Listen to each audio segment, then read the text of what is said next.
Esselamu Aleyküm değerli izleyenler. Okur Muyuz programıyla karşınızdayız. Malumunuzdur bu programa Hasan hocamız başlamıştı. Biz inşallah devraldık bu programı. Bugün yeryüzü dağıtımla Kenan Tabak Beyefendi ile beraberiz. Kendisi bize işlerini, bugüne kadar yaptıklarını, daha yapacaklarını anlatacak ve kitap üzerine hoş bir program olacak inşallah. Kenan Bey hoş geldiniz. Hoş bulduk. Siz de hoş geldiniz. Şimdi öncelikle bize yeryüzü basın, yayın, dağıtım ne iş yapar? Ne zaman başladınız bu işe? Bize bunlardan bahseder misiniz? Kendinizi tanıtır mısınız öncelikle? İsmim Kenan Tabak. Yaklaşık 14-15 yıldır İstanbul'da ikamet ediyorum. Üniversite bittiği andan itibaren sektöre geçiş yaptık. Yeryüzü dağıtım olarak sektörün dağıtımcılık alanı ile ilgili yaklaşık 13 yıldır bu işle iştigal ediyoruz. Başlarken de dağıtımcı olarak mı başladınız? Tabii baştan itibaren an itibariyle de faaliyet alanı olarak dağıtımcılık işi yapıyorduk. Firma sektörel anlamda 13 yıllık bir geçmişi olmakla birlikte son 3 yıldır kendi ticari içeriğimiz itibariyle biraz daha kabuk değiştirdik. Biraz daha farklılık yaptık. Daha önceden halk türü dediğimiz alanda biraz daha dağıtım hakimiyetimiz vardı. Son 3 yıldır biraz daha fikirsel manada, temel eserler noktasında ve bunun yanı sıra İslami kültür diye adlandırdığımız grupla ilgili yoğunluğumuzu daha da artırdık. Gelinen noktada ticari olarak bizler belli firmaların İslami kültür, temel eser ve kaynak eser niteliğindeki belli firmaların firma odaklı çalışmalarını yapıyoruz. Yani önümüze gelen her firmayı dağıtmıyoruz. Şu an kaç tane yayın eviyle çalışıyorsunuz mesela? Şu an dağıtım diliyle söylemek gerekirse Türkiye genelinde tek dağıtım adı altındaki isimlendirdiğimiz grup 44 yayın evinin tek dağıtımını yapıyoruz. Yaklaşık bir o kadar da ana dağıtım diye nitelendirdiğimiz, diğer dağıtımcı arkadaşların da direkt yayın evlerinden alıp satabildiği, bizim de alıp satabildiğimiz statüde. Ama tek dağıtım dediğimiz statü biraz daha farklı. Yayın evi sadece bizi muhatap bilir. Türkiye geneline dağıtımını bizim üzerimizden sağlar. Bu noktada bizler okuyucuyla yayıncı arasında bir köprü vazifesi görmekteyiz. Bu görevi ifade ederken tabii ki hem mesleki olarak hem ticari olarak hem İslami hem ahlaki hem de ticari kuralları elimizden geldiğince hassasiyet göstermeye çalışıyoruz. Şimdi bu konu önemliydi. Böleceğim, kusura bakmayın. Şimdi mesela ben herhangi bir yayıncıyım. Geldim size bu kitabı işte dağıtmanızı ya da bu kitaplarımı dağıtmamı istiyorum. Siz herkesin getirdiği kitapları dağıtıyor musunuz, yoksa hani bir şey yapabiliyor musunuz? Yani bir süzgeçten geçiriyor musunuz? Şöyle, bizim kapımız herkese açık. Biz neticede ticaret yapıyoruz. Ticari bir bakış açısıyla bu şekilde düşünüyoruz. Ancak tabii biz her şeyi dağıtmak zorunda değiliz. Bu konuda da biz kendi firma olarak ayrıştırmacılığımızı yapıyoruz. Bu noktada tabii ki bir değerlendirme sürecimiz oluyor. Özellikle biz İslami sektör içerisinde dağıtım yapan bir firmayız. Bu noktada gayri İslami veya gayri ahlaki yayınlar içeren yayınların kitaplarını dağıtmaktan imtina ediyoruz. Bu konudaki bir hassasiyetimiz söz konusudur. Ama ticari ifadeyle herkese kapımız açık. Herkes bizi ziyarete gelir, tekliflerini sunabilir. Otururuz, çayımızı içeriz, ikramlarımızı sunarız. Ama ticaretin içerik noktasında, devamlılığı noktasında veya çalışma hususunda bir ayrıştırmamız söz konusu oluyor. Şimdi bu işe girdiğiniz zaman neyi hedeflemiştiniz? Yani geriye dönüp baktığınız zaman, evet biz işte işe girdiğimiz zaman, bu dağıtım işine girdiğimiz zaman hedeflediğimiz noktaya geldik ya da yetişmek üzereyiz. Ne hedefiniz vardı? başlangıçta? Şimdi bu sorduğunuz soru ya verilecek cevap belki 10 yıl önce farklıydı. Evet. Çünkü şu anda kalıplar değişmiş durumda. Dünyanın ticari olarak değişim içerisindeyiz. Yani argümanlar değişti. 10 yıl önce buna verilebilecek cevapla şu anki verilebilecek cevaplar da dolayısıyla aynı değil. Gerek ülkemize gerekse dünya ticaretinde ticari tüketim argümanlarının hızlı bir şekilde sanal alem diye nitelendirdiğimiz internet ortamına sektör de fark etmeksizin, tabii bizim sektörümüz de bunlardan bir tanesi. Her sektörün böyle bir tüketim alanı açıldı. Ve bu 10 yıl önce bizim sektörümüzle ilgili tüketim oranı belki %3'lerdeydi, %5'lerdeydi. Ama şu an gelinen noktada %30, %35 seviyelerine kadar ulaşmış durumda. Tabii sorduğunuz soruya mukabil cevap vermekte zorlandığımız nokta bu. Yani 10 yıl önce biz bir şeyleri düşünüyorduk ama düşündüğümüz hedefler noktasındaki ulaşmayı arzu ettiğimiz etkenler, ulaşma noktasındaki karşılaştığımız etkenler şu anda daha değişik. Dolayısıyla tabii ki hedeflerimiz vardı. Ama şu anda hedeflerimiz biraz daha bu gelişen süreçlerin etkilediği oranda değişkenlik sağlayabiliyor. Yani ileriye gittiğini mi söyleyebiliriz bu açıdan? Hani Tabii, yani hedeflerinizi genişlettiniz. Tabii mecburen. Çünkü sanal dünya dediğimiz, internet dünyası dediğimiz tüketim portföyü sonuçta dünyanın her yerine hitap ediyor. Evet. Yani ülkemizin her türlü noktasına, en ücra köşesine hitap ediyor. Sektörlerin ulaşmakta sıkıntı yaşadığı, mezra dediğimiz yerlere bile bu sektör, internet sektörü hizmet veriyor. Şimdi bu arada hani dünyadan çok bahsettik. Bu yeryüzü dağıtım derken sadece Türkiye'de mi bu dağıtım ağınız var? Yurt dışına kitap gönderme imkanınız var mı acaba? İmkanlar noktasında tabii ki imkanlarımız var. Ancak şu anda ticari faaliyetimiz içerisinde yurt dışı satışlarımız yok. Yani yurt dışı ile ilgili bir açılımımız yok. Ancak bizim dağıtımını yaptığımız kalemlerin yurt dışı tüketimleri de söz konusu. Tabii bu ürünler yurt dışına da gidiyor. Burada partner olarak çalıştığımız, iş ortağı olarak çalıştığımız firmalar üzerinden gidiyor. Yani biz göndermiyoruz ama bizim ürün verdiğimiz yurt dışına gönderen firmalar söz konusu. Bu vesileyle yurt dışına da ürünlerimiz gidiyor. Ama biz firma olarak birebir müşteri bazlı bir açılımımız söz konusu değil şu an itibariyle. Anladım. Şimdi mesela bu işe giriş zamanınızdaki hedeflerinizden bahsettiniz az çok. Peki şu noktadan ileriye baktığınız zaman neyi hedefliyorsunuz? Yani firmanızı nereye taşırsınız? Nasıl bir hedefiniz var? Şimdi her ticari firmanın mutlaka hedef koyduğu şeyler ulaşmak istediği noktalardır. Biz de kendi yeryüzü dağıtım olarak firmamızı elbette kendi alanımızda İslami kültür, temel eser ve fikir kitabı noktasında sektörün içerisindeki söz sahipliği oranını artırmaktır. Yani hedefimiz yine hem İslami hem ticari hem de ahlaki çerçeveyi bozmadan kendi sektörümüzün içerisinde dağıtım gücümüzü ulaşmamız gereken tüm noktalara ulaştırıp bu noktada sabit kalabilmeyi başarabilmektir. Özetlemek gerekirse bu şekilde hedefimiz. Evet. Şimdi Kenan abi hani bu kitap dağıtımı işi yapıyorsunuz. Yani siyasi iktidarların değişmesi işte mesela bir 28 Şubat süreci gördünüz mü bilmiyorum da 28 Şubat süreci ve benzeri durumlarda ne tür sıkıntılar çekiyorsunuz?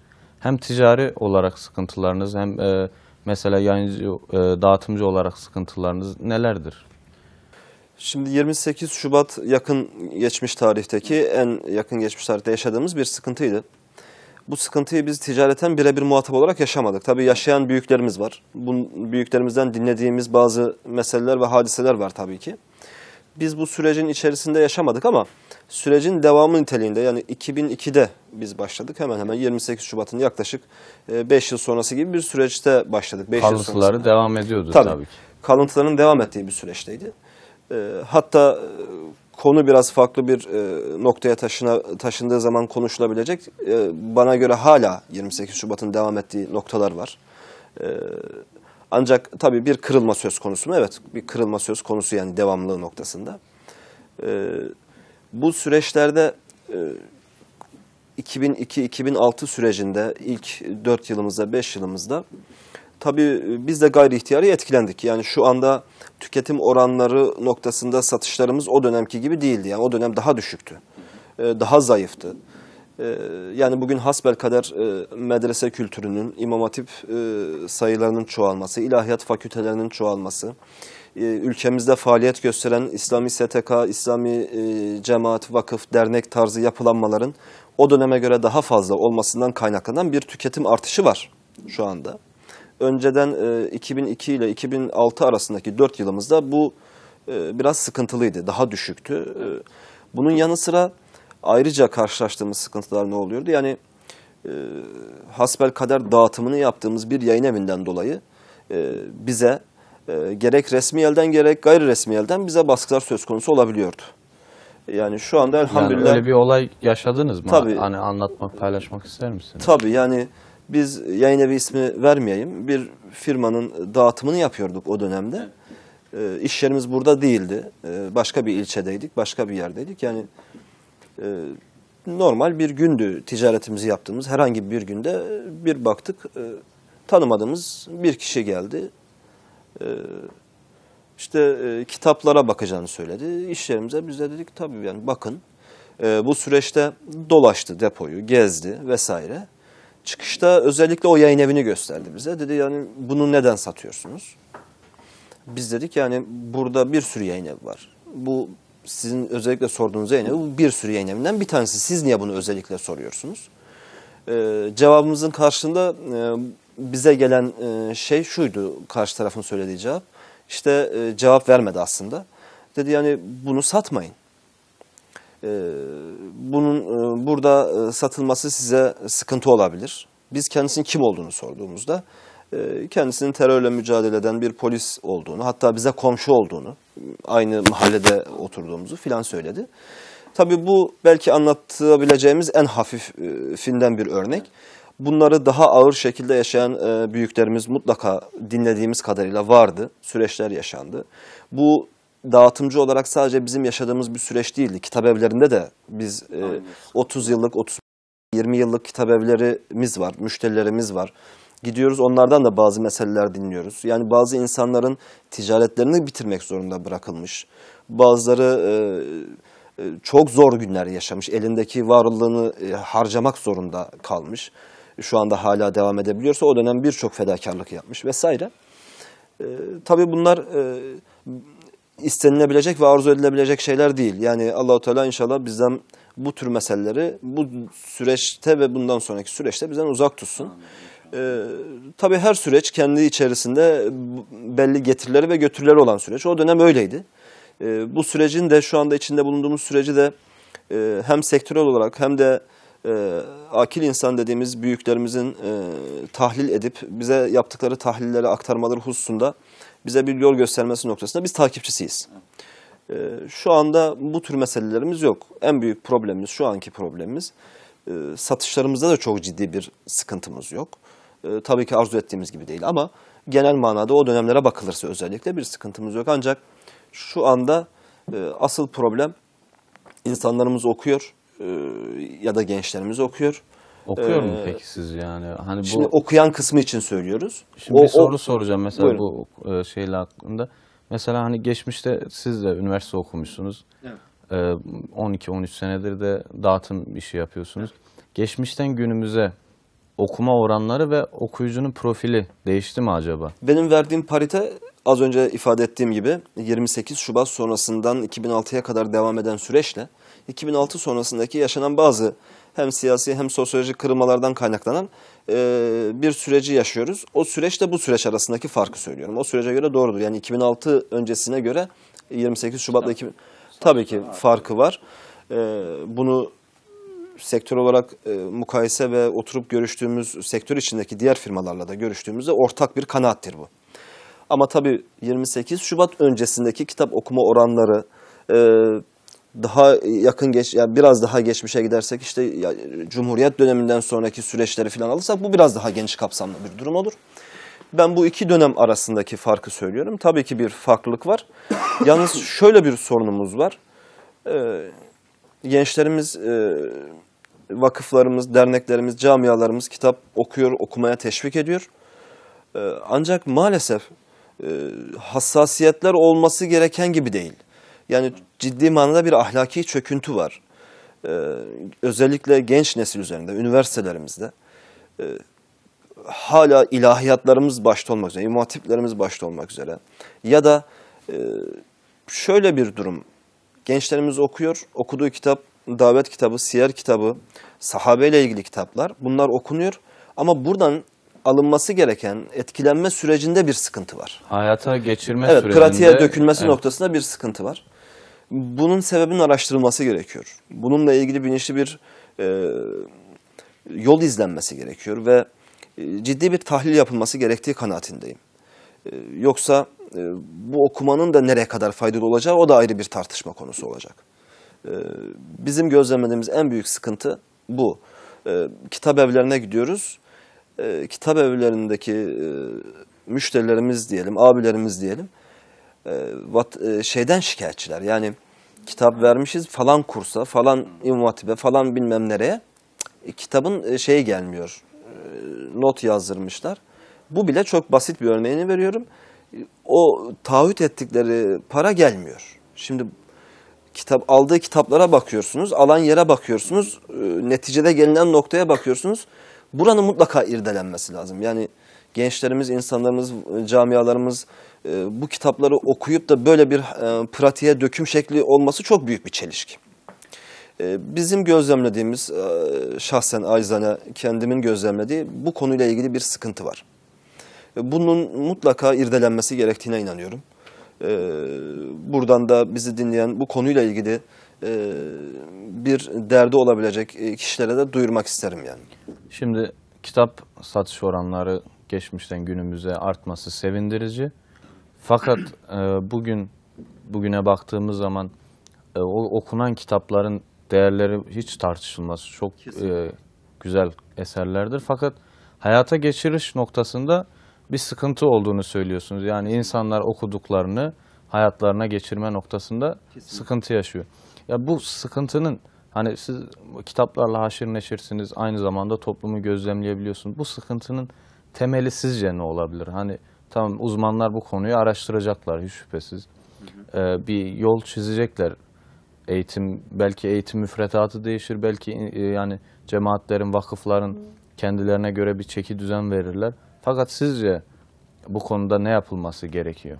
Sorduğunuz soru tabii geniş çerçeveli bir soru ama özellikle karşılaştığımız birkaç hususun altını çizeyim, gözlemlediğimiz diyeyim. Şimdi bunlardan bir tanesi maalesef son dönemde, özellikle bu son 3-4 yıldır veya 5 yıldır diyelim, bir mezhepçilik üzerine bir sıkıntı var bu memlekette. Bir diğer konumuz herkesi ilgilendiriyor. Bu da ilgilendiriyor tabii ki de. Çocuklarımız, gençlerimiz ne kadar kontrol altında tutulabiliyor artık evimizdeki televizyon, evimizdeki internet dünyasıyla mukayeseli bir oran çıkıyor. Maalesef çocuklarımızı artık hızlı bir şekilde elimizden kaçırıyoruz. Çocuklarımız namaz kılıyor, ibadetlerini yapıyor, tavsiye ettiğimiz kitapları yönlendirdiğimiz çerçevede okuyor ama bunun haricinde çocuklarımızı, gençlerimizi kontrol eden bir internet sanal dünya dediğimiz bir dünya var. Buradan arındıramıyoruz. Ben tabii sorunun birçok konu başlığı var, alt başlığı var konuşabileceğimiz.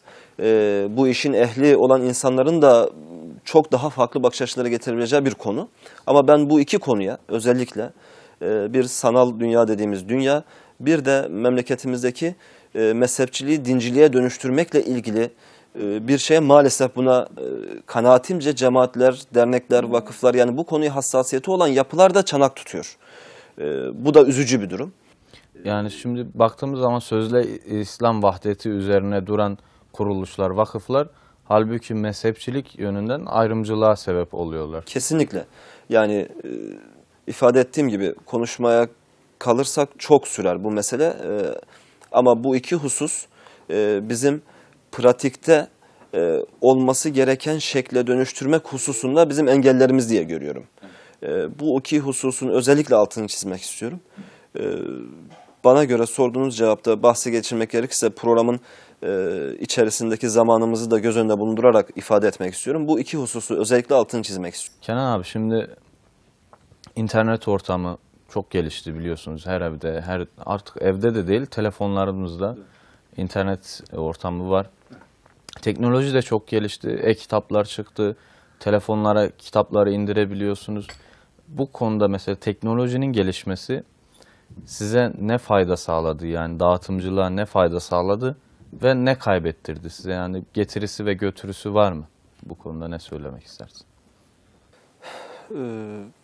Bize teknolojinin gelişmesinin kaybettirdiği çok bir şey yok. Tam tersi kazanımlarımız var. Bu teknolojinin gelişmesini kaybettiren veya kazandıran noktasında bizden ziyade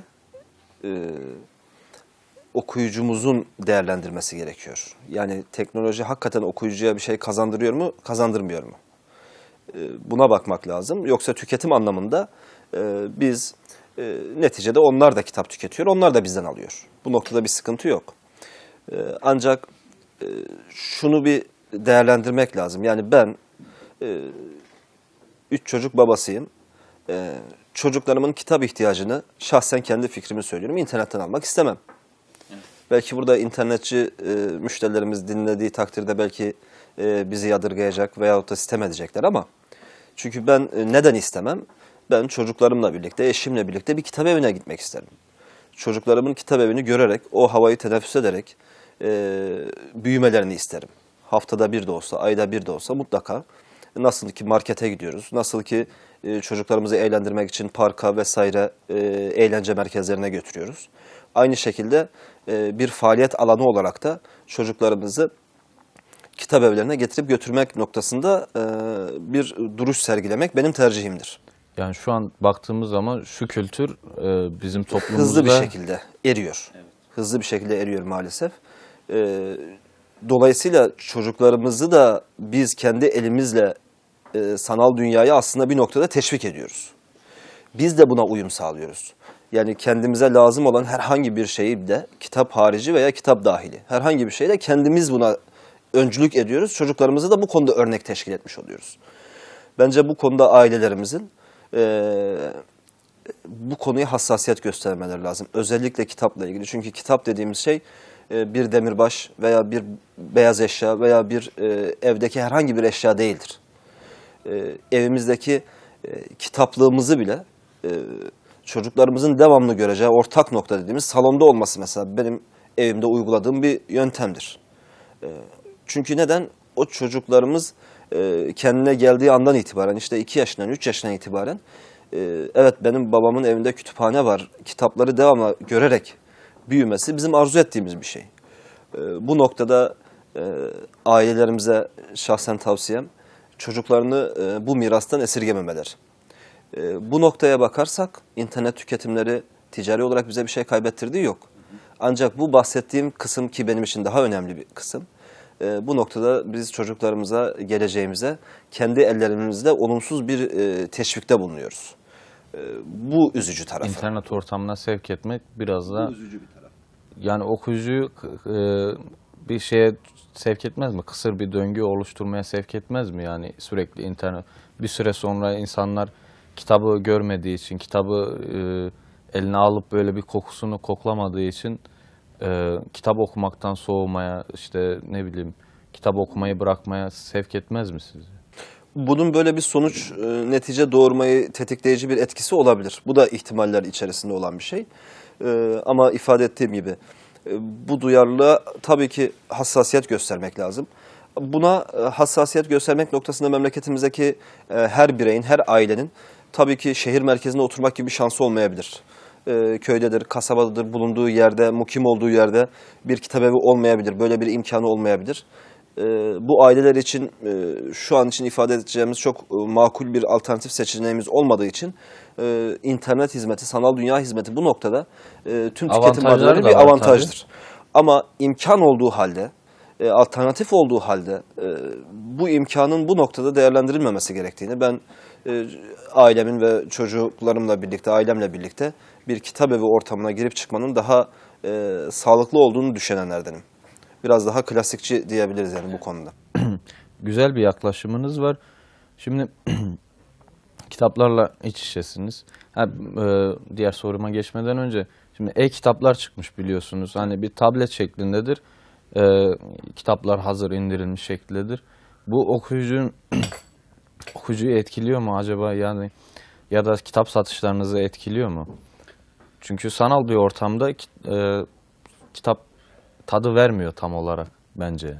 Şu anda bunun etki oranı varsa bile hissedilmeyecek kadar düşük oranda, bizim gözlemlediğimiz kadarıyla. Çünkü bunu ben de denedim birkaç sefer. Şey olmuyor, yani o dediğimiz okuyucu profiline hitap eden bir sistem değil şu anda. Ancak anlık olabiliyor. İşte nedir? Üniversite öğrencisidir, derstir, konu alması gerekiyordur vesaire. Genelde bu amaçlar için şu anda kullanılıyor. Ama bir kitabı bütün olarak sahip olmak isteyen birisi ya da bütün olarak okumak isteyen birisi e-kitap üzerinden bu keyfi alamıyor zaten. Alamadığından dolayı da şu anda tercih oranları düşük, ama gelişen süreç içerisinde önümüzdeki yıllarda, önümüzdeki zamanlarda bu oran yükselir mi ya da sabit mi kalır? Bu konuda işin açısı... Baktığımız zaman çocuklarımız teknoloji bağımlısı, yani elinde telefon olmayan, tablet olmayan çocuğumuz kalmadı.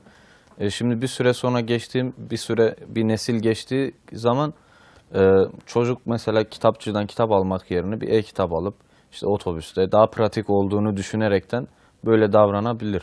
Temennimiz inşallah öyle olmaz. Şu andaki durumda bizim gözlemlerimiz kadarıyla bu oran çok düşük. Dediğim gibi anlık ihtiyaçlar için kullanılıyor e-kitap. Ama temennimiz o yönde olsun ki inşallah öyle olmaz yani.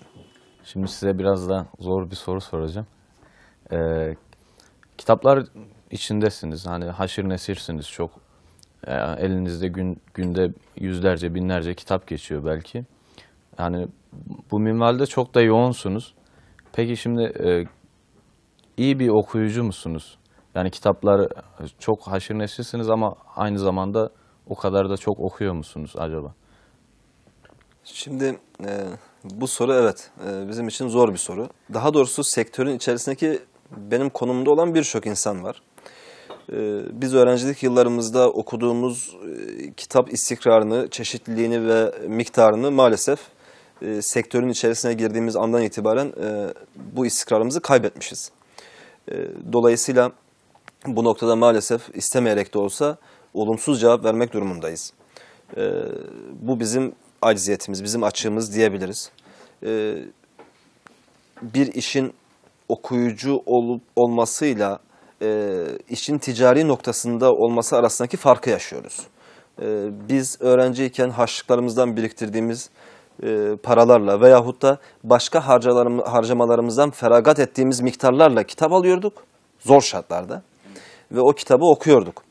Şimdi bütün şartlar bizim elimizin altında, çok daha rahat. Belki memleketimizde baksanız bu imkanlar kaç kişide vardır? O da çok az bir kişi çıkar. Böyle imkanlarda olmasına rağmen maalesef bu noktada istikrarlı bir okuyucu profilimiz yok. Kendi adıma söylüyorum. Ama ben şöyle düşünüyorum. Hani merak konusu vardır mutlaka. Şimdi geçmişte çok kitap okumuşsunuz hani üniversite yıllarınızda. Şimdi bir kitap geldiği zaman mesela ya dur şu kitabı acaba isminden ya da kapağından böyle bir etkilenerek kitap okuma merakınız mutlaka o yitirilmemiştir. Şimdi konuyu şöyle sorarsanız tamam, orada yine istikrarımız devam ediyor. Hani yeni çıkmış bir kitap dağıtımını yaptığımız veya yapmadığımız yayın evleri için, hepsi için geçerli. Mutlaka ilgi duyuyoruz. Mutlaka kitapla ilgili konu ve içerikle ilgili bir özet de olsa bilgi sahibi olabiliyoruz. Ancak o dönemki gibi bir bütüncül şekilde kitap takibi, kitap okuma, haftalık, aylık, günlük vesaire böyle bir programlama içerisinde istikrardan kastım buydu. Bu istikrar mihvelinde bir şeyimiz yok. Şu an için o bulunduğumuz şartlar, ortam biraz bizim kendi tembelliğimizden sebep. Bununla ilgili bir sıkıntımız var ama diğer türlüsünden tabii ki hem dağıtımını yaptığımız yayın evlerinin yayınları başta olmak üzere sektörümüzle ilgili çıkan kitaplardan haberdarız, konularından haberdarız. Neden yazıldığı, niçin yazıldığı, hangi yapılardan, hangi konjektürel sebeplerden dolayı yapıldığı ile ilgili bilgilere sahip oluyoruz. Ama istikrardan kastettiğim düzenli bir konu takibi, programlı bir şekilde hareket etme noktasında maalesef çok programlı değiliz. Şimdi hani yayın evlerinin kitapları ne için, neden, nasıl, kimin bastığını falan biliyorsunuz. Kitaplara da hakimsiniz. Şimdi baktığımız zaman izleyicilerimize mesela bir okuma programı önerebilirsiniz. Hani en basitinden aileniz var, ailenize tavsiyelerde bulunabiliyorsunuz. İzleyicilerimiz de bu minvalde bir şey yapacak olursanız, bir kitap programı önerecekseniz ne tür kitaplar önerirsiniz? Örneğin bir çocuk için, bir genç için veya işte kendi eşinize bir program önerecek olursanız mesela hanımlara ne tür kitaplar önerirsiniz? Şimdi kendimizden örneklendirmek gerekirse biz öncelikle çocuklarımıza, yani her ne olursa olsun, benim çocuklarımın yaşları büyük değil. Yani en büyüğü 8 yaşında. Ben çocuğuma her şeyine engel koymuşumdur, harcamalarına. Ama hani böyle 3-4 yaşından itibaren kırtasiyeye gitmesine hiçbir engel koymamışımdır. Kitap evine gitmesine hiçbir engel ve orayla ilgili harcamasına da engel koymamışımdır. Buradaki yatan sebep şuydu, gerekçe şuydu, altında yatan gerekçe. Benim kendi imkanlarım çerçevesinde teşviki o yöne yapmam gerektiğine inanıyordum. Rahatlıkla şu oyuncağı talep ettiğinde ben geri çeviriyordum. Ya da şuraya gidelim ya da şu işte bot, ayakkabı, giysi vesaire bunları rahatlıkla geri çevirebiliyordum. Ama kırtasiye ile ilgili, kitap eviyle ilgili hiçbir gereksinimini hiçbir şekilde geri çevirmedim ve bunu bir alışkanlık haline getirdim. Elhamdülillah çocuğumuz da bu vesileyle ilk önce aklında canlandırdığı kırtasiyenin ve kitap evinin yolunu çok rahat biliyordu. Zaten çocukların, çok affedersiniz sözünüzü bölüyorum, çocukların kitaplarla tanışması boyama kitaplarıyla başlıyor genelde. Yani bizim çocukluğumuzda öyleydi. Şu anda doğrudur. Yani seviyesine göre tabii ki hareket etmek gerekiyor. Şu anda da bunun verimini alıyoruz. Yani inşallah bunu da muhafaza ettirmeyi başarabilirsek, öncelikle çocuklara altını çizmemiz gereken husus şu. Ailelerimizin tamamına söylemek istediğim, iletmek istediğim şey şu. Çocuklarımıza kitabı sevdirmek lazım. Yani ağaç yaşken eğilir misali, belli bir verilmesi gereken şeyler verilmediği takdirde sonrasında verilmek istenmesi durumunda bu süreç çok daha uzayabiliyor ya da kırılgan olabiliyor ya da ters tepki verebiliyor, tam tersi. Çünkü siz verilmesi gereken zamanda veremediğiniz zaman o zaman geçtiği için zamanın içerisinde o çocuğun o yaş grubunda alması gerekenleri önceliğine alacağı için sizin işiniz çok zorlaşıyor. Bu noktada hassasiyet gösterilmesi ilk başta çocukların küçüklükten itibaren bu konuyla ilgili aile büyüklerinin hassasiyet göstermesi. Tercihsel noktada özellikle çocuktan açtık, çocuktan devam edelim. Evet. Dediğiniz, ifade ettiğiniz üzere tabii ki boyamadır, işte çizgidir vesaire. Bunların yanı sıra ilkokul çağından itibaren öncelikli olarak peygamberini tanımalarıdır. Peygamber Aleyhisselatü Vesselam'ın hayatını mutlaka çocukların anlayabileceği bir şekilde onlara tavsiyelerimizi öncülük ettiğimiz çerçevede kitaplarla onlara peygamberi tanıtmaktır. Akabinde mutlaka o peygamber profilinin kendi hafızasında devamında ortaokul seviyesi için söylüyorum. O profili pratiğe döküm noktasında da mutlaka davetle ilgili. Çünkü Peygamber Efendimizin bu konuda hiçbir kesimin ihtilafı olması söz konusu değil. Bize bıraktığı en büyük miraslardan bir tanesi davettir. Yani bu daveti de pratiğe dökmektir. Dolayısıyla çocuklarımıza Peygamber Efendimizin hayatını ve Peygamber Efendimizin şahsını, ahlakını, idrakini sağladıktan sonra davetle ilgili kitaplar.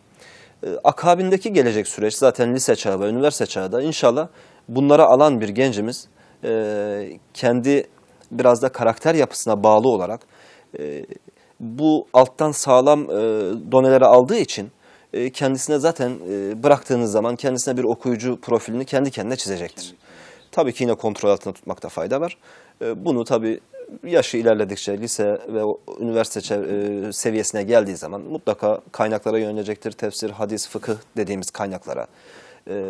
Derinlemesine belki araştırma konularına yönelecektir. Bu zaten kendi tabiatıyla olacak şeydir. Ama bizim elimizde olan şey aile olarak çocukken ve lise çağına kadarki olan çocukluk dönemi ve çocukluk döneminin bir sonraki evresi lise çağına kadarki olacak sürece kesinlikle aileler kontrol altında tutmaları gerekiyor. Ve bu dönemi kaçırmamak çok çok önemli. Bu dönem kaçırılırsa çocukların telafisi, o dönemlerin telafisi çok zor. Az önce de ifade ettim. Yerini doldurmak çok zor.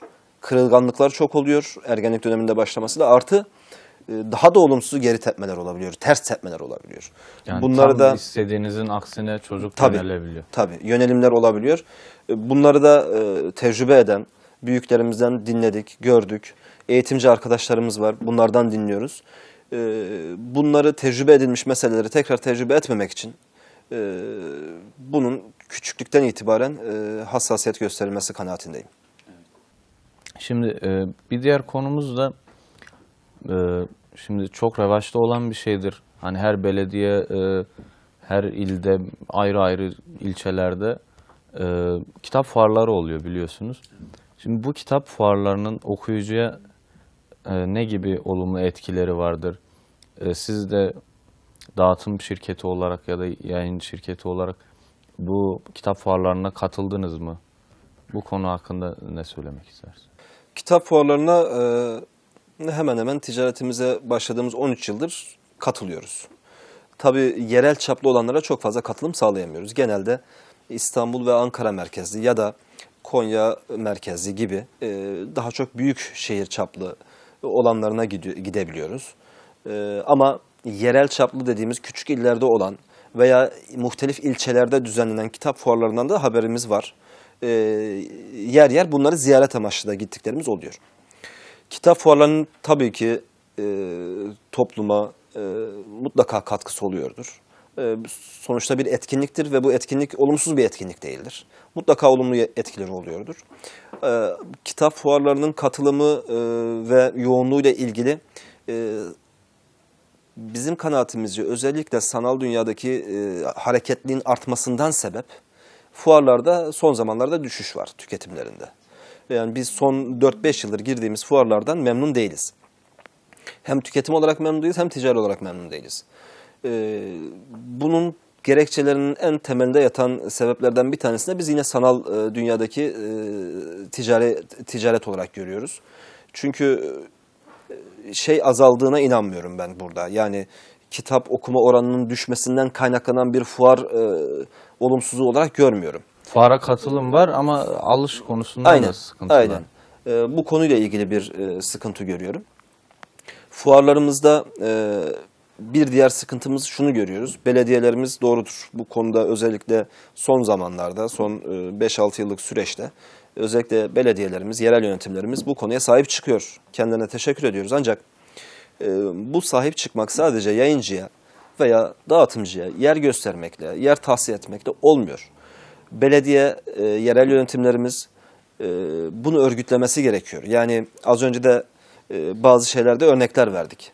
Bu işin temel taşları var. Okullarımızı örgütlemesi gerekiyor. Üniversitelerimizi, liselerimizi, ortaokullarımızı, ilkokullarımızı örgütlemesi gerekiyor. Bu yönde kitap fuarlarına teşviklerin Kesinlikle, olması gerekiyor. Yani yerel yönetimlerimizden bizim beklentimiz budur. Yani kitap fuarı için bir hassasiyet gösterilmesi çok güzel. Ancak bu gösterilen hassasiyetin altının doldurulması gerekiyor ki yerel yönetimlerimizin hepsinin bu konuyla ilgili birimleri var, müdürlükleri var. Bu birimler, bu müdürlükler bu konuda gerekli çalışmaları göstermiyor kanaati bizde var. Bu çalışmalar gösterildiği örnek teşkil eden çalışmalar oldu ve çok da verimli oldu. Bütün herkes tarafından da duyuldu. İsim vermeyeyim burada. Birkaç tane böyle bu çalışmayı ilkokuldan üniversiteye kadar bulunduğu ilde teşvik eden yerel yönetimler oldu. Ve bu konuda bir başarı da hatta beklenmedik bir başarı da ortaya çıktı. Bunların da böyle örnekleri varken diğer illerimizin de yerel yönetimlerimizin de bu konuya hassasiyet göstermeleri çalışma noktasında bu verimliliği artıracaktır. Konuyla ilgili söyleyeceğim kısaca böyle. Şimdi biraz da hani sizin yaptığınız işle alakalı. Şimdi mesela çok kalem diyelim, çok tür kitap satıyorsunuz, kitap gönderiyorsunuz, Türkiye'nin çok illerine gönderiyorsunuz, bütün hani illere gönderebiliyorsunuz. Şimdi bu konuda birinci sorum, hani en çok hangi kitaplara, ne tür kitaplar konusunda hangi tür kitapları satıyorsunuz, gönderiyorsunuz? İkinci sorum da mesela il bazında mesela izleyicilerimiz de merak edecektir. Hani benim bulunduğum il ne kadar çok okuyor, ne kadar çok kitap talep ediyor. O konuda neler söyleyeceksiniz? Şimdi bu konuda il bazlı veya yayın evi bazlı ya da kategori bazlı değerlendirmeler yapılırken tabii ki hepsinin ayrı ayrı alanları var. Şimdi soruyu şöyle alacak olursak biz tabii ki değerlendirmelerimizi mevcut yeryüzü dağıtımın faaliyet alanı çerçevesinde yapacağımızın altını çiziyorum. Şunu ifade etmek istiyoruz. Bunu değerlendirmeyi buna göre yaparken şunu baştan belirteyim. Bu geneldir. Fikirsel çatışmaların, çatışma da demeyelim de ona, fikirsel odakların yoğun olduğu illerimizde kitap tüketimi tabiatıyla daha fazla oluyor. Bu illerimiz böyle 3-5 tane ifade etmek gerekirse Diyarbakır'ımızda kitap satış oranlarımız yoğundur. Konya'mızda öyledir. Ankara'da yine öyledir. Ancak fikirsel noktada bir yoğunlaşmanın olmadığı iller, ben Sinopluyum, memleketimdir. Kitabevi bile yok Sinop'ta, memleketimizde. Neden? Çünkü sahil kendi, turizm sektörüyle dönen bir şehir, sanayisi yok. Dolayısıyla bazı ihtiyaçlar gereksinimden doğar. Dolayısıyla insanlar böyle bir atmosferi yok. Yani insanların ihtiyaç duyduğu şeyler, talep ettikleri şeylere doğru orantılıdır. Fikirsel manada bizim kitap tüketimimizle ilgili olan konu fikirsel manadadır. Şimdi fikirsel yoğunlaşmanın olmadığı bir ilde tabiatıyla kitap oranları, satış oranları da düşük oluyor. Bu konuda bunun genel olduğu için söylüyorum, altını çizmek isteriz. Bizim yeryüzü dağıtım olarak yoğunluk gösterdiğimiz alanlar, yoğun satış yaptığımız kategori diyelim, kitap olarak kategori, genelde davet, siyer, temel eser. Temel eserden kastımız fıkıh, tefsir, hadis gibi kaynak eser dediğimiz, temel eser dediğimiz gruplardır. Bunun yanı sıra İslami kültür gruplarını da satıyoruz ama temel eser öncelikli kalemlerimizden birisi. Davet kitapları diye nitelendirdiğimiz gruplar yine yoğun satış kalemlerimizden, alanlarımızdan bir diğeri olarak özetleyebiliriz. Şimdi baktığımız zaman hani programımızın da sonuna doğru geliyoruz. İzleyicilerimize hitaben, okumalarına hitaben ne gibi öneriler? Programın özeti mahiyetinde sözlerinizi tamamlarsanız.